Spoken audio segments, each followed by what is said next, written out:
मंगलम भगवान शंभुः मंगलम वृषभध्वजः मंगलम पार्वतीनाथ मंगलाय तनोहरः। आइए आज हम चर्चा करेंगे 16 सोमवार व्रत कथा की। इसका कैसे पूजन करें, क्या विधान है, कब से प्रारंभ करें, कैसे करना चाहिए।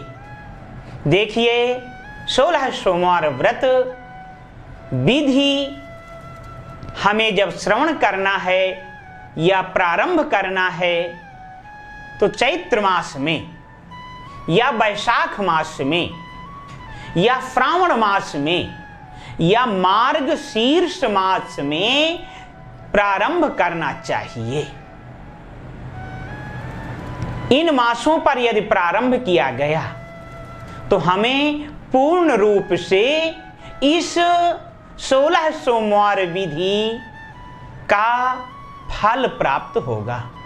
इस चैनल को श्रवण करने से पहले आप हमारे इस चैनल को लाइक करें, सब्सक्राइब करें और शेयर करें ताकि यह आध्यात्मिक वीडियो ज़्यादा से ज़्यादा लोगों तक पहुंच सके और उनको लाभ प्राप्त हो सके।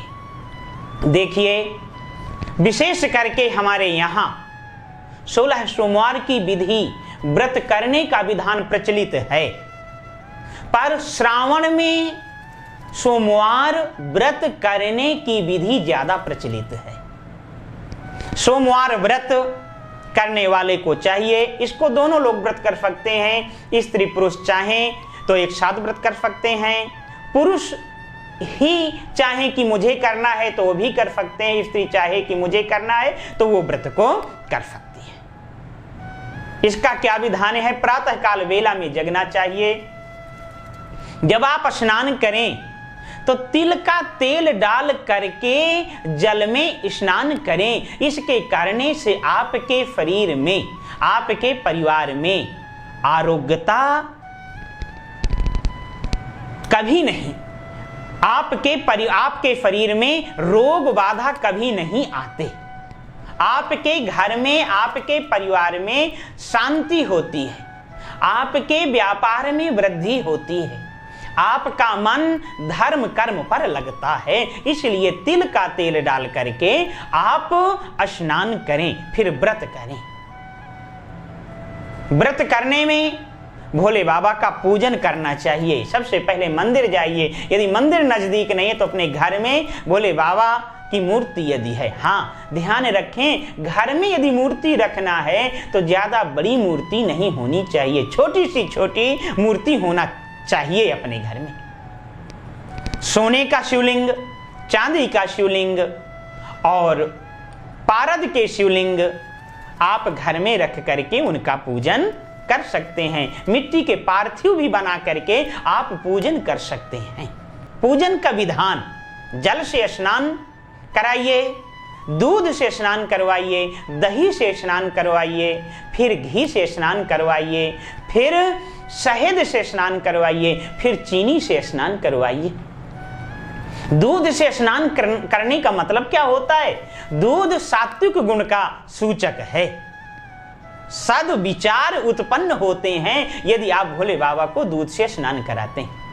दही से स्नान कराते हैं भोले बाबा को तो दही के स्नान कराने से आपका कारोबार बढ़ता है, आपके व्यापार में वृद्धि होती है। इसलिए दही से स्नान भोले बाबा को। घी से स्नान कराने का मतलब है आपके परिवार में एकता कायम होती है, इसलिए घी से स्नान कराना चाहिए। और परिवार में प्रेम बढ़ता है, सौहार्द बढ़ता है, इसलिए घी से स्नान कराना चाहिए। फिर इसके उपरांत शहद से स्नान कराना चाहिए। शहद से स्नान कराने का भाव क्या है? आपके परिवार में मधुर संबंध होते हैं, किसी से आपस में विवाद नहीं होता, इसलिए शहद हमें चढ़ाना चाहिए, चीनी चढ़ाना चाहिए। चीनी में जितनी मिठास है, यदि हम भोले बाबा को चीनी से स्नान कराते हैं, चीनी चढ़ाते हैं, तो आपके परिवार में चीनी जैसे मिठास आपस में होती है। इसलिए भोले बाबा को चीनी चढ़ा करके हम पंचामृत बना करके भोले बाबा का हम पूजन करते हैं। यही करना चाहिए। पूजन जब संपन्न हो जाए तो शुद्ध जल से स्नान करवाइए, गंधोदक से स्नान करवाइए भोले बाबा को। उस गंधोदक में गंगा जल हो, उस गंगा जल में इत्र हो, सुंदर चंदन हो, मिला करके आप भोले बाबा को बिल्व पत्र डाल करके साथ में स्नान करवाइए। भोले बाबा को सुगंधी बहुत प्रिय है। सुगंधिम पुष्टि वर्धनम, सुगंधी भगवान भोले बाबा को अत्यंत प्रिय है। तो भोले बाबा आपको आशीर्वाद देते हैं, इनके परिवार में हमेशा आनंद होता रहे। इस प्रकार से भोले बाबा का पूजन करना चाहिए। बिल्व पत्र चढ़ाना चाहिए। एक दल बिल्व पत्र चढ़ाओ तो भी फल है, 3 दल चढ़ाओ, 5 दल चढ़ाओ, 7 दल चढ़ाओ, ऐसा करना चाहिए। बिल्व पत्र भोले विषम संख्या पे बिल्व पत्र चढ़ाओ। इसके बाद भोले बाबा के ऊपर मंदार पुष्प की माला चढ़ाओ, मंदार पुष्प चढ़ाओ, धतूर पुष्प और फल चढ़ाओ, समी पत्र चढ़ाओ, तुलसी मंजरी भोले बाबा के ऊपर चढ़ाओ, रुद्राक्ष की माला भी भोले बाबा के ऊपर चढ़ाओ। इसके बाद में अबीर गुलाल से भोले बाबा का आप पूजन करो, अभ्रक चढ़ाओ।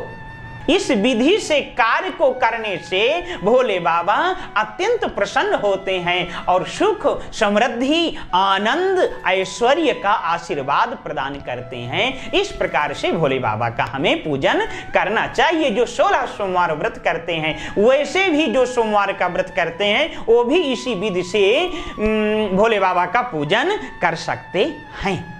इस दिन क्या भोजन करें, क्या ना करें। इस दिन आप भोजन भी कर सकते हैं, पर मीठा भोजन करें या फलाहार का भोजन करें। नमक नहीं खाना चाहिए और भोले बाबा के नाम का उच्चारण करना चाहिए, मंत्र का जाप करना चाहिए। किस मंत्र का? ओम नमः शिवाय, हरि ओम नमः शिवाय, ओम नमः शिवाय, हरि ओम नमः शिवाय, ओम नमः शिवाय, हरि ओम नमः शिवाय। अपने भोले बाबा को मनाएंगे हम, अपने भोले बाबा को मनाएंगे हम, बेलवा की पतिया चढ़ाएंगे हम। ओम नमः शिवाय, हरि ओम नमः शिवाय। अपने भोले बाबा को मनाएंगे हम, मनाएंगे हम, भांग धतूरा चढ़ाएंगे हम। ओम नमः शिवाय, हरि ओम नमः शिवाय। ऐसा कहते हुए भोले बाबा को साष्टांग प्रणाम करें। प्रणाम करके भोले बाबा से क्षमा याचना करें। हमसे कोई गलती हो रही हो, कोई भूल हो रही हो, तो हे भोलेनाथ क्षमा करना। इन्हीं शब्दों के साथ हम अपनी वाणी को यहाँ पर विराम और विश्राम देंगे। जोर से बोलें, हर हर महादेव शंभो।